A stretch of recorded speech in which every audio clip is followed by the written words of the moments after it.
Flock up or flock off. Not sure you stick around because it's about to go down. You know, Flock, one of the most energetic entity in the Eagleverse. Here on the What the Flock Wednesday. And what do we got for our Flock Docs today? What do we got from the Flock Docs today? What we got today is basically we're going to get into the cons and pros of Kevin Patullo's promotion, whatever the case may be. Going to break down this new hiring, how we feel about it from a fan's perspective, from a maniac's perspective. You know what I mean? But before we get into any of that, let's get the nestivities out of the way.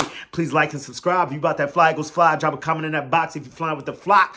Do remember, join that maniac thing. Note again, you hit that bell, you get a bang whenever I'm on this YouTube thing. And while that's the maniac thing, let's keep the main thing the main thing. Hope this video finds you in good vibes. Fly, Eagle, fly skies. If you're not there, hope there's something you get there, because we're about to go there.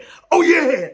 As we like to do around this time, about this time, at this time, open your eagle eye, poke your beak, and give it a let's fucking go. Yeah, man. So today we got some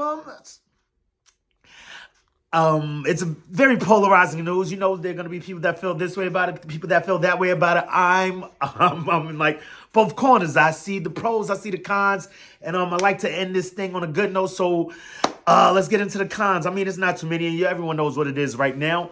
What everyone's feeling right now, we're thinking, at least in the Eagleverse, at least on my side of the Eagleverse, what I'm thinking is, dude, we saw what happened a few years ago when Brian Johnson stepped up into that role.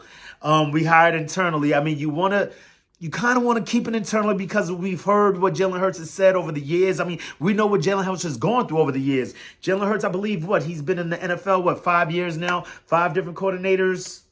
He hasn't had the same coordinator for more than 2 years since high school. We all know the rigmarole, the song and dance thing that he keeps telling the organization. Or I like the way Cooper DeJean says organization. You know, like, we know what Jalen Hurts wants, but this is what comes with the territory. This is what comes with winning.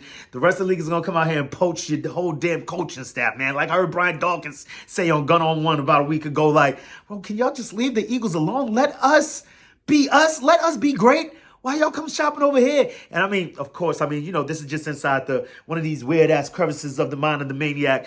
Like, damn, was it a bad idea to hire Kellen Moore? Like, dude, this guy's taking more people than Gannon and Steichen combined and just one run. Quite possibly. We hope not. We hope a lot of guys stay. I mean, but let's stay focused. So, yes, we saw what happened a few years ago with Brian Johnson. We don't know if it was Brian Johnson's fault, if perhaps Nick Sirianni had too much to do with the whole what was going on in the organization inside the building.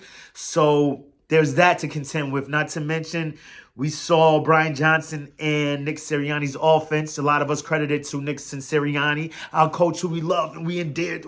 That's our guy right now, right? Regardless of what, you know, that offense got a bit stale towards the back end of the 23 season.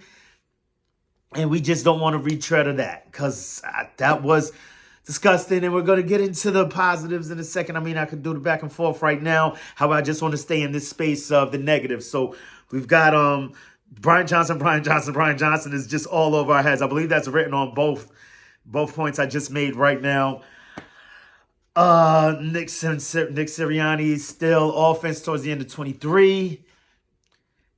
You've got a guy that's been in the league for, I mean, this could also work as one of the pros later on, but he's been in the league for what, 15, 16 years, and he's been what?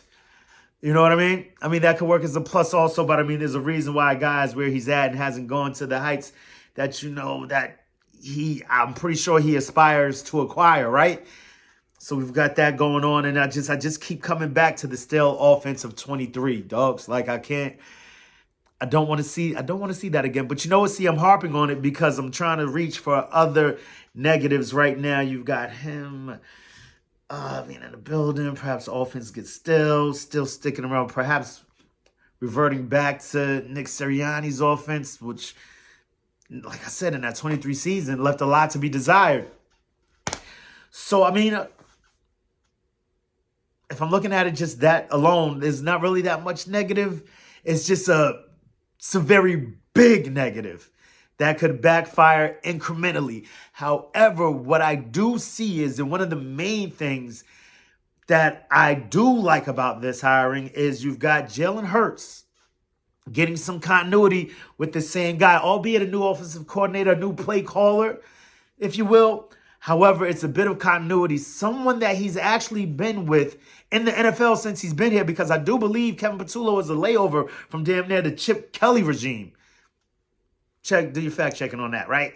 However, so, I mean, if that be the case, even if it's not from the Chip Kelly era, he has been with the organization since, look at my man, Kenny G with the sweet feet music, making something out of nothing right there. So, yeah, I'm watching the Super Bowl again, of course. So you've got Jalen Hurts getting a bit of continuity. Not to mention Jalen Hurts also stating something that he said early in the season, early in the preseason, when we first acquired Kellen Moore. When Kellen Moore first came over, hopped on board, caught flight with the birds, right? One of the first things Jalen Hurts said, he said, I want to dive into this playbook and make this playbook my own. And what we saw, albeit at certain points of the season, this offense wasn't quite his yet. We saw in the full body of the season, those last two games, when that offense, you could tell, was 100% totally, completely Jalen Hurts' offense. He ran that thing like a fine-tuned machine. We saw him making calls at the line of scrimmage, audibles, calling hot routes, protections, getting Saquon where he needed to be. Like, the man, he knew this thing. So we have, what I'm saying when I say this is that we have an experienced quarterback now. No longer that young kid. I mean, he's still young. There's still a lot to learn. But I feel like we have him a more stable, a smarter, a wiser, a stronger, a faster, a better quarterback. Like, look at that thing, man. Like, albeit, he threw it short. A.J. Brown wanted the deep ball. I mean, I think really that was called for the back shoulder right there. I really think he would have had it. We're getting close right now. However, so we've got that going for us. We've got Jalen Hurts getting a bit of continuity. Jalen Hurts being a more experienced quarterback at this point. Not to mention a few other things that we don't have to worry about this season that we had to worry about with the Brian Johnson hiring or promotion, if you will. You had we were getting new defensive coordinator. There were all kinds of movement in the building. I believe there was new linebackers coaches, all kinds of things going on in the building at the time.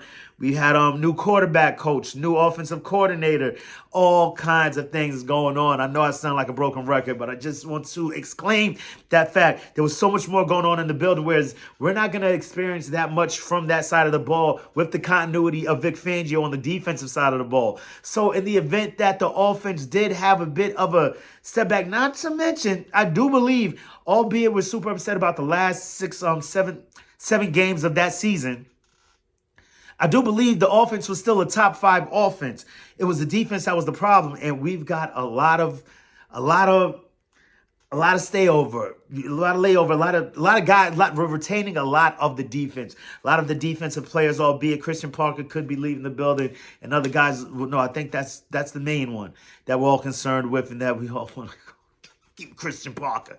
So we've got that going on. We have more stability on the defensive side of the ball. So yet another positive. Not to mention we're keeping, like, right now as it stands, it could quite possibly be all 11 starters if Mekhi Becton latches on. If we could keep him over here on a perhaps, friendly family hometown discount, albeit he's not from Philly. But y'all get what I'm saying. He really came home when he went to Stoutland University. You know what I'm saying? So we could quite possibly retain all 11 players from that side of the ball. There's so much continuity on that side, minus Kellen Moore. I believe that we will be able to stand pat. And like I said, it wasn't as bad as we made it out to be that season, minus a lot of Jalen Hurts interceptions. And, I still feel that we were top of the tops in the NFL that year. Not to mention, we just got a whole lot of guys staying over this time around. Not to mention a leader like Saquon Barkley still in that room. A smarter, wiser, better leader than A.J. Brown and Devontae Smith and our offensive lineman and Dickerson and Mulata and, just so much continuity. It doesn't feel quite the same, but we won't know until the games until the bullet starts firing. But, I guess 80 with it, 20 against it. And, we're not really going to know what's going on until the season comes around. But that's just my thoughts on it. Leave down in the comments how you feel about this hiring, what you feel the pros and the cons are of this hiring are, who you would have rather have had. I mean, I've heard the main name I kept throwing out there was Frank Reich. Oh, not to mention there was another great acquisition that we got in this was the pass game, being that Kevin Patullo was the former pass game coordinator and he got promoted. We're getting the pass game coordinator, I believe, from Miami, who I believe he was under Mike McDaniels and also under Frank Reich in previous regime. So that's a nice little, under the radar acquisition that we attained throughout this whole promotion of Kevin Patullo. So good things to come. I believe that's another great mind in the room from what I understand. He's another young up and coming there. Zach Braun with the iron teeth. We gotta get this guy around. But yeah, so good things are going in the Eagleverse, at least in my estimation. Like I said, I'm 84-20 against it. So I'm seeing it as a plus, man. I'm seeing it as a pro.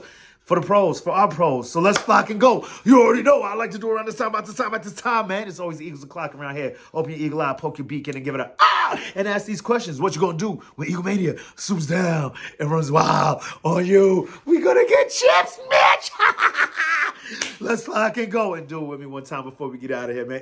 EAGLES, Eagles. Let's get the flock up out of here.